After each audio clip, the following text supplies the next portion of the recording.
నేను 2 ఇయర్స్ నుంచి, ఇదేమి 1 మంత్ 2 మంత్ కాదు, 2-3 ఇయర్స్ నుంచి ఆ సబ్స్క్రైబర్స్.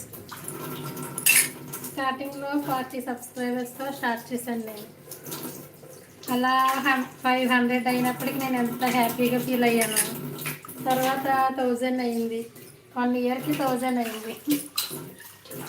మీది మొత్తం 1000 అయింది అన్నట్లు 1 ఇయర్ పైన అయింది 1000 రావడానికి. తర్వాత మళ్ళీ 1500 అయింది. చాలా కథ ఉంటుంది. యూట్యూబ్ అంటే అంత ఈజీ కాదు. 1500 అయిన తర్వాత మళ్ళీ అలా అలా షార్ట్ వీడియోస్ పెట్టేదాన్ని, ఇంట్లోవి కుకింగ్వి మాత్రమే. అప్పుడు తర్వాత 2000 అయింది. ఇప్పుడిప్పుడే 2500